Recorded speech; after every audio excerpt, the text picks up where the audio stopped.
home from work, dropped your bag, and sat there. Too tired to make dinner, too depleted to talk to anybody, just enough left in you to scroll. Empty. And the wild part, you didn't even have a bad day. You showed up, you handled it, you kept it together. So why do you feel this empty the second you walk in the door? That question is exactly what this video is about. I'm Dr. Cara, licensed clinical psychotherapist, 25 years working with leaders. And what I'm about to tell you won't focus on working harder or sleeping more. This is about something actually happening inside of you that most people never stop to look at. Real quick, if you ever hit a wall like this and you think that you need a partner, not next week, not when you find a therapist, right now, I have a tool called My Virtual Mind, trained in my framework for connected leadership, available 24/7. The link is in the bio. Okay, let's get into it. You're not tired from doing too much. Here's the first thing I need you to understand. You're not exhausted because you worked too many hours. You are exhausted because of how you worked. Think about it. Think about a day where everything flowed, where you were in it, where you felt good. You probably weren't any less busy, but you came home different. That's not an accident. Research tells us that managers account for at least 70% of the variance in how engaged their people feel at work, which means you're not just managing tasks, you're carrying the emotional weight of an entire team. And if you don't know that's what you're doing it unconsciously, which is the most expensive way to lead. The real drain is internal. Picture this. You walk into a meeting, your manager says something that feels like a dig, not a full attack, just a comment. And for the rest of that meeting, you are half present. Part of you is answering questions. Part of you is replaying what they said, running through what you should have said and how you should have said it.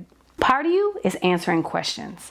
Part of you is replaying what they said, running through what you should have said back, wondering what they really meant, wondering if you're reading too much into it. That internal negotiation, that's what's draining you. Not the meeting, not the work, the negotiation inside you that never stops. And here's the part that most people miss. The negotiation gets louder when you don't know your own value. Not knowing your worth costs you energy. When you don't know your worth, you hustle to prove it. Every day, you say yes when you should say no or not right now. You over-explain decisions you already know are right. You smooth things over that should be addressed. And you absorb things that were never meant for you to carry. That's not dedication. That's depletion. And it catches up with you, not in the meeting, not in the hallway, at home, on the couch, when there's nobody left to perform for. That's when it hits. The part nobody talks about? There's something I teach in my framework called grace. And I don't mean being soft. I don't mean letting things slide. Grace is the ability to tell yourself the truth about what you actually have to give today. Not what you think that you should be able to give. What you actually have. Because here's what happens without it. You push past the limit every single day. Not because you have more to give, but because you feel like you're supposed to. And that gap between what you have and what you're giving is costing everything. Your clarity, your presence, your energy when you get home. So what do you actually do with this? I want to give you one thing to try tonight. Before you walk in the door after work, give yourself 2 minutes. Not to decompress, not to answer one more email. Just ask yourself this question. What did today actually ask of me? Not what you planned for, what it actually asked of you. Because when you can name it, you can stop carrying it unconsciously.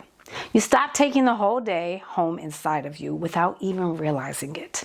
That's the beginning of leading differently. Not harder, differently. If this is hitting home and you're nodding along but thinking, okay, how do I actually do this in the middle of my work week when I'm already in this and I'm drained? That's exactly what my virtual mind is for. It's my AI coaching tool, trained in my framework for connected leadership, a real-time thinking partner that walks with you through exactly this at any time of the day. When you're in your car before you walk in the door, when you're staring at the ceiling at 11 p.m., when you need to hear yourself think before you say yes to one more thing, it's in the description. Go try it. You lead well. Now lead as yourself. I'm Dr. Cara, Connect to yourself first and then elevate and expand for those you lead.